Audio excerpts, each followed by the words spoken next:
میرے بابا نے مجھے ایک عظیم سلطنت کا وارث بنایا جو زیادہ خطرناک ہے اطاعت سلیمان ہے۔ یہ کیا ماجرا ہے؟ فتنہ جنات اور شیاطین۔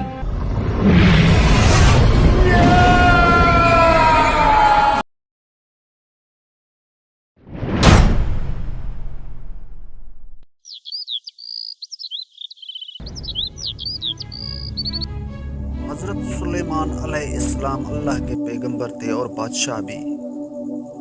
آپ علیہ السلام حضرت داؤد علیہ السلام کے بیٹے تھے۔ باپ کی وفات کے بعد تخت کے وارث ہوئے۔ آپ علیہ السلام کے پاس ایک انگوٹھی تھی جس میں اللہ نے ایک خاص خوبی رکھی تھی۔ اس معجزاتی انگوٹھی کی بدولت آپ علیہ السلام کو بادشاہی ملی۔ ایک مرتبہ ایسا ہوا کہ جس انگوٹھی کی بدولت آپ علیہ السلام جن و انس و حیوانات پر حکومت کرتے تھے وہ گم ہو گئی تھی۔ اس کا گم ہونا تھا کہ آپ تخت سے محروم ہو گئے، جس کی وجہ سے ہاتھ سے سلطنت نکل گئی۔ یہ انگوٹھی شیطان کے ہاتھ لگ گئی۔ کچھ عرصہ بعد شیطان کے ہاتھ سے دریا میں گر گئی۔ انگوٹھی مچھلی کا نوالا بن گئی۔ ایک مرتبہ مچھروں نے مچھلی پکڑنے کے لیے دریا میں جال ڈالا تو یہ مچھلی بھی جال میں آ گئی۔ مچھرے بازار لے گئے اور بھیج دیا۔ حضرت سلیمان علیہ السلام کے خادموں نے مچھلی خریدی۔ اتفاق کی بات یہ ہے کہ مچھلی خادموں کے ہاتھ لگ گئی۔ مچھلی محل میں لائی گئی۔ مچھلی کو صاف کرنے کے لیے جب پیٹ چاک کیا گیا تو اس میں گم شدہ انگوٹھی مل گئی۔ حضرت سلیمان علیہ السلام کی قسمت جاگ گئی۔ انگوٹھی کی بدولت آپ علیہ السلام دوبارہ سلطنت کے وارث بن گئے۔ بتایا جاتا ہے کہ انگوٹھی پر اسم اعظم قندہ تھا۔ جنات بھی آپ علیہ السلام کے تابع تھے۔ آپ علیہ السلام اپنے بیشتر کام جنوں سے بھی لیا کرتے تھے۔ حضرت سلیمان علیہ السلام میں ایسی حیرت انگیز خوبیاں تھیں جو کسی بادشاہ میں نہیں تھی اور نہ ہی قیامت تک کسی کو نصیب ہوگی۔ ایک مرتبہ حضرت سلیمان علیہ السلام نے اللہ سے دعا مانگی تھی کہ میرے بعد آنے والوں کو ایسی حکومت نصیب نہ ہو۔ آپ علیہ السلام کی دعا قبول ہوئی۔ آپ انسانوں، جنوں، حیوانوں اور ہوا پر حکومت کرنے لگے تھے۔ حضرت سلیمان علیہ السلام نے اپنے باپ حضرت داؤد علیہ السلام کی خواہش کے مطابق فلسطین میں ایک عبادت خانہ تعمیر کیا۔ اگرچہ تعمیر کرنے کا ارادہ حضرت داؤد علیہ السلام نے اپنی زندگی میں کیا تھا، لیکن زندگی میں ان کی یہ خواہش پوری نہیں ہوئی۔ تاہم انہوں نے اپنی خواہش کے مطابق عبادت خانہ کی جگہ منتخب کر دی تھی۔ حضرت داؤد علیہ السلام کے بعد حضرت سلیمان علیہ السلام نے اپنے دور حکومت میں عبادت خانہ تعمیر کرایا، اس لیے اس عبادت خانے کا نام ہیکل سلیمانی پڑا۔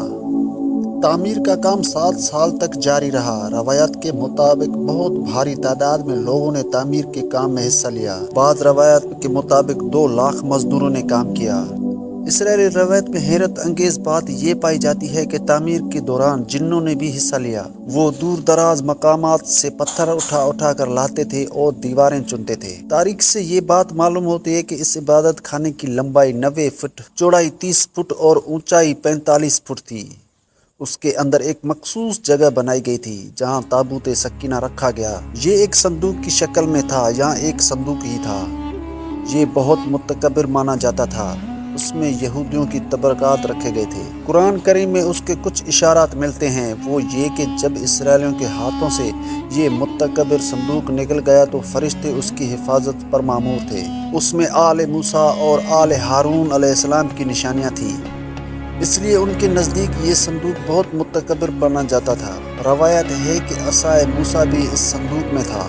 یہ عصا حضرت شعیب علیہ السلام نے حضرت موسیٰ علیہ السلام کو عطا کیا تھا۔ اس میں پتھر کی وہ تختیاں بھی تھی جو طور سینا پر اللہ تعالیٰ نے حضرت موسیٰ علیہ السلام کو عطا کی تھی۔